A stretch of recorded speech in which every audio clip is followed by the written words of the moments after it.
پیغمبر علیه الصلاة والسلام لانو نبی سوی عبدالله بن ابي عثما دی وایي ما د پیغمبر علیه السلام څه شی واخیستی چې وامې اخیستی نو بیا زما څه پیسې کمې شوې ما جیب له راوړم د لیره ته کښېنه خیر زه ولاړم په خپلو کارو اخته شوم 3 ورځې بعد چې رالم پیغمبر علیه السلام مبارک پر هغه ځای ناست ما ول خیر ولولې وعده خبر یا مجلس ولې زما خو بیخي ګس په دماغ ووته د الله رسول ورته وبه ډېر دې ستړی کړلم که یو کال نه وای راغلی زه به یو کال به تا ته ناست وای صادق الوعد اسماعیل علیه السلام 6 میاشتې چا سره وعده وکړه پر هغه ځای ناست ولاړېدی نه ورسړی راځي 6 میاشتې صحیح شو څومره وعده الخلاف یو څومره دروغزنان یو څومره وعده الخلاف یو څومره وعده الخلاف صحیح او دا په موږ کې بیخي تېره شوه وعده خلافي ولې کوي دا خاص کره ده ودو په ورځ باندې اوس میلمانه مثلا پر 9 بجې ډوډۍ صحیح کاډونه ماډونه یې جوړ کړي ښه خلک دینداره خلک هغه دا خبرې ته وګوري هغه وایي وعده الخلافي خو بده خبره ده پر 9 بجې ورسې ډوډۍ لره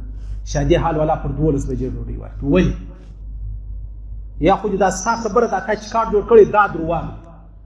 او دا چې کوم خلک ناوخته راځي هغه درواغ صحیح دا کله کله واده ماده نو بیا ملایان عمر وغواړي مولوي صاحب 3 بجو نه به راشي اوس د ده ورا د ماجګر لمانځه بعد راځي مولوي صاحب ته ول راس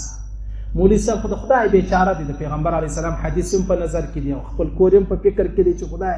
1,000 روپۍ پکې پیدا شي 3 غنټې د هلته ناست دی ورا نه راغلی بیا چې ماجګر لمونځ وکړي په جومات بیا په منډه ورسي دا چې دا وعده الخلافي ده که نه د عزیزانو دا څوک منافق شو مولوي صاحب څوک هغه کورنۍ شو صحیح شو دا خلکو په موږ دی لوبې وکړي قسم په خدای که د سپي حیثیت و ملایانو ته ورکوي کښېنول ډول والا ته 100,000 ورکوي مولوي صاحب ته 200 بل ځای ځای واده چې ورغلم خیر چې ورغلو نو بس هسې موټر کیسه ده چې راوتم 300 روپۍ راکړه سبحان الله یار ما ویلې بس نو موږ هم ډېر د غیرت ته خوا خلاص شو 300 روپۍ مې تستې د وکشنې ته ورکړي وندا واخله صحیح شو ته ما ته په دا نظر ګورې